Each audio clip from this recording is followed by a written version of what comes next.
Depuis le vendredi 11 juillet, la petite commune de Torre Pacheco, dans le sud-est de l'Espagne, est devenue le théâtre de violentes émeutes à caractère raciste. Ces troubles sont survenus après l'agression d'un retraité par 3 jeunes que la victime décrit comme étant d'origine nord-africaine. Alors que les appels à la chasse aux immigrés sont lancés sur Telegram, la question de l'immigration s'invite brutalement en Espagne.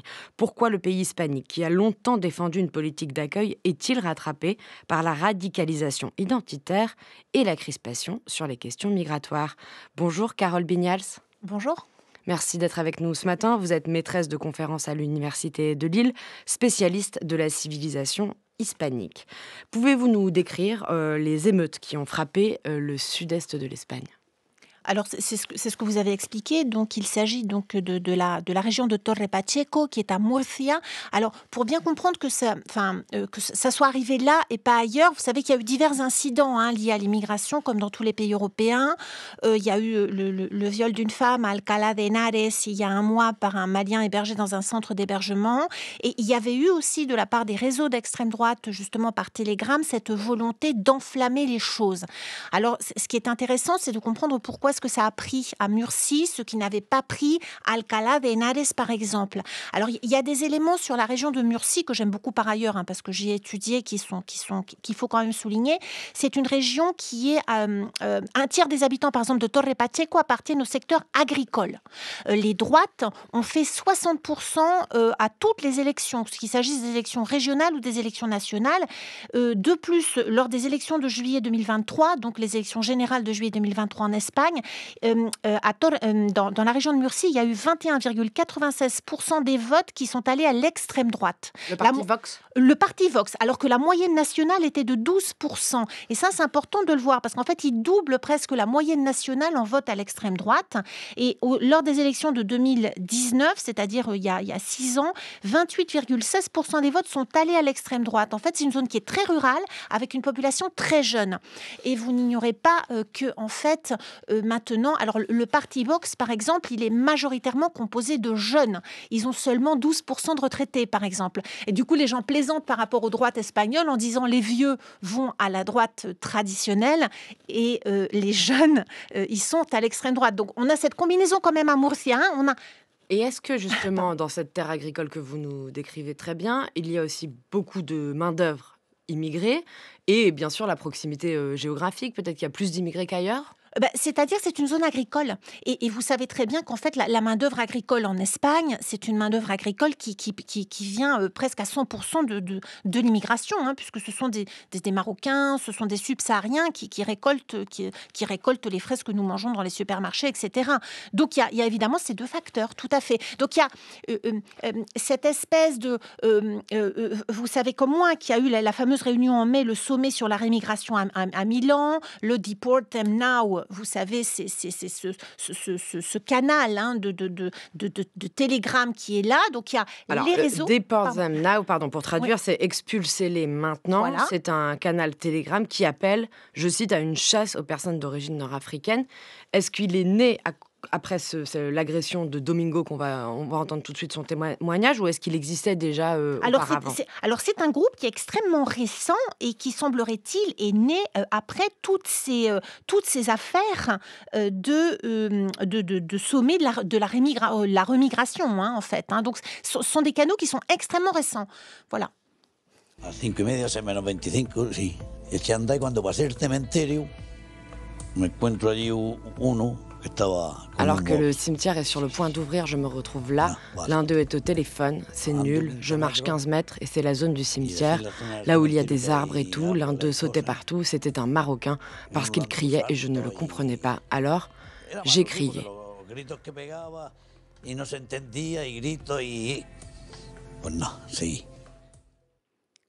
Un extrait d'une interview exclusive accordée par Domingo, la victime dont on parlait à l'instant, sur la chaîne de télévision espagnole La Siete, diffusée également sur YouTube. On le voit, le visage tuméfié. C'est ça aussi qui a été vraiment le premier élément de cette semaine qu'on vient de vivre d'émeutes dans ce coin. Oui, bien sûr. Mais il ne faut pas oublier non plus qu'après, ils ont diffusé, alors là, je ne les ai pas vus, mais c'est ce qu'on peut lire dans la presse comme El País, ils ont aussi diffusé sur ces canaux énormément de fake news. Et ça a joué un très grand rôle. Les fake news en Espagne, c'est très important. Alors, il y a des tas de rapports de Digital News Report de 2024 de l'Institut Reuters souligne à quel point 40% des Espagnols font plus confiance aux réseaux sociaux qu'aux médias. Et ça, c'est très important. Ça a été aussi souligné dans un rapport El impacto estratégico de la desinformación en España de février 2024, l'impact stratégique de la désinformation en Espagne. Il y a un grand poids, justement, des réseaux sociaux. Qu'est-ce qu'il y avait, par exemple, comme fake news, Carole Viñals ? Alors ça, je vous avoue, je ne les ai pas regardés. De toute façon, le canal, il a été fermé. Ah.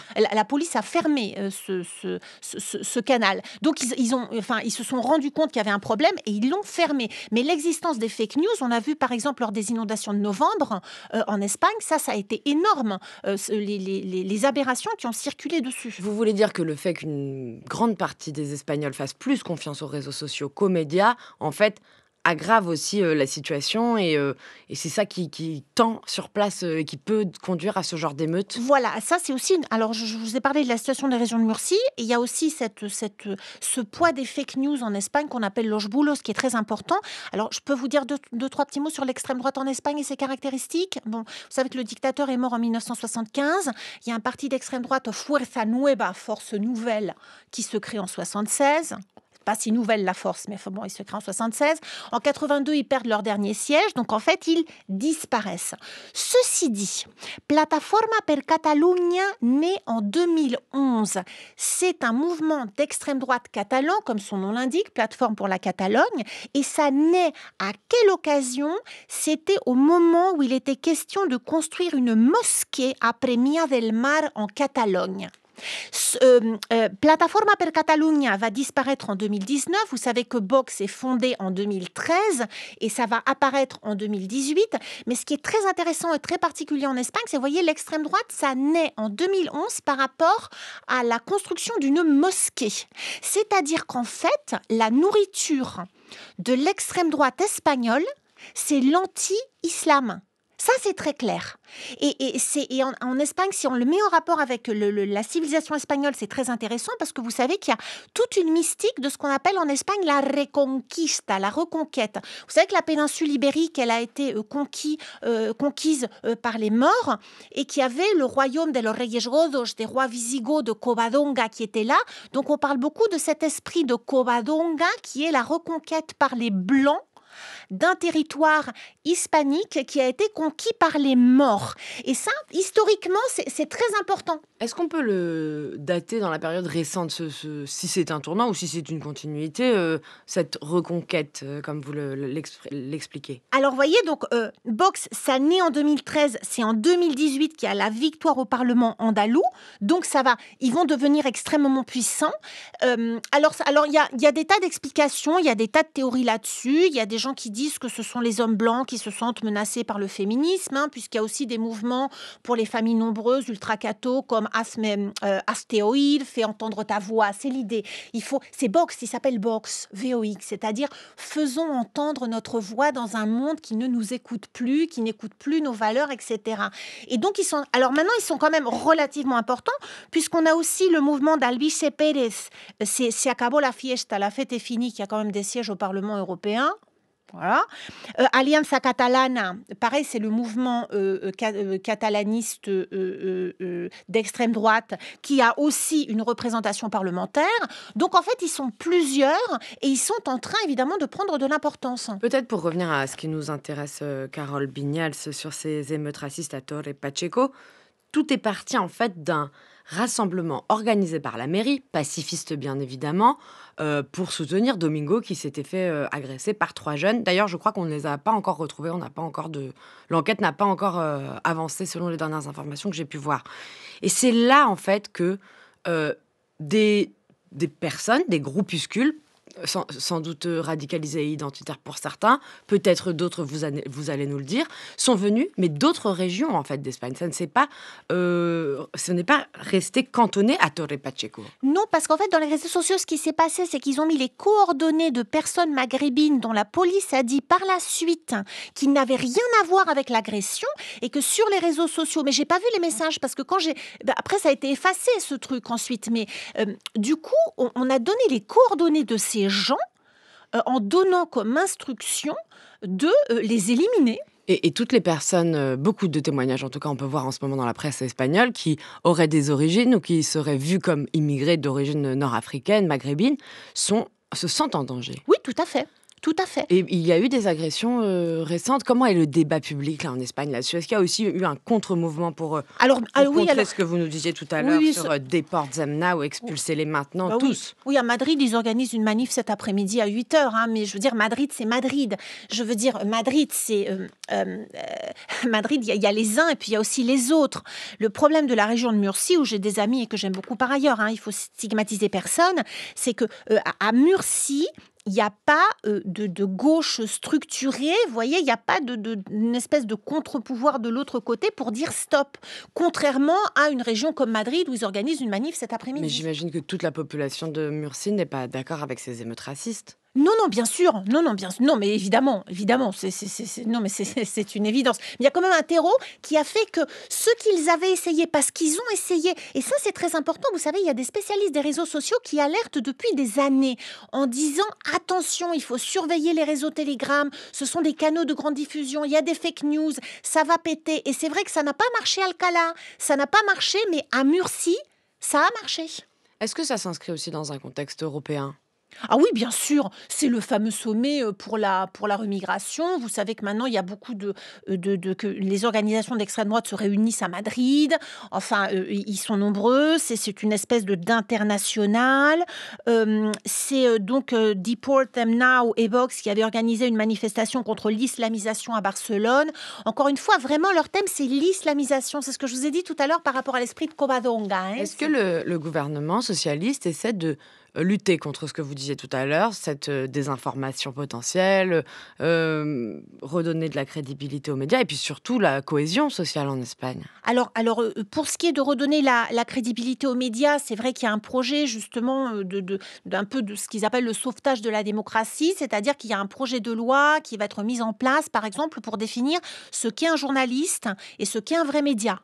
Enfin, qu'ils en soient là, ça prouve qu'ils ont quand même un sacré problème derrière. C'est pas forcément la bonne solution, non? En général, quand c'est le gouvernement qui dit qu'il est journaliste, ça peut faire peur. Non, mais je suis complètement d'accord avec vous. Mais l'idée même qu'ils aient mis en place ce projet, ça prouve qu'ils ont bien un problème réel par rapport à l'information. C'est ce que je soulignais tout à l'heure en me basant sur des rapports officiels. Et ça, d'une part, c'est ce qu'ils veulent faire. D'ailleurs, vous savez, pendant les inondations, le gouvernement n'arrêtait pas de remercier la radio nationale et la télévision nationale de faire leur travail. Bon, voilà, ça donne une idée quand même de la mesure du problème. C'est une société qui est très clivée par rapport à l'héritage franquiste. Et vous m'aviez posé une autre question, mais j'ai complètement oublié. Oui, c'était sur la cohésion sociale. Est-ce qu'il y a eu des prises de parole au niveau des régions du gouvernement actuel? Alors, de toute façon, la droite ne peut évidemment pas cautionner dans son discours officiel un désordre pareil dans la région. Vous savez que Murcie, ça je ne l'ai pas dit, mais Murcie, comme beaucoup de régions espagnoles, a été gouvernée depuis les élections de 2023 par une coalition de droite et d'extrême droite. Mais la coalition droite-extrême droite a été rompue au niveau national en juillet. Parce qu'ils n'arrivaient pas à se mettre d'accord. En même temps, pour le vote des budgets régionaux de Murcie, la droite travaille avec l'extrême droite. Donc, vous voyez, la situation, elle est quand même très compliquée parce que la droite ne peut pas se passer de l'extrême droite, mais en même temps, elle condamne les désordres. Donc, c'est assez ambigu, leur truc. Quant à la gauche et les associations citoyennes, elles veulent évidemment attaquer les gens qui ont émis. Parce que ça part du haut, ces trucs-là. C'est-à-dire, quand vous avez des parlementaires de Vox qui disent, il y a 10 jours, qu'il faut déporter massivement 8 millions de personnes, c'est vrai que le bas, ça suit, quoi. Eh bien, on continuera à suivre cela. Carole Vignals, merci beaucoup d'être venue nous livrer votre analyse pour répondre à cette question du jour. Je rappelle que vous êtes maîtresse de conférence à l'Université de Lille, spécialiste de la civilisation hispanique.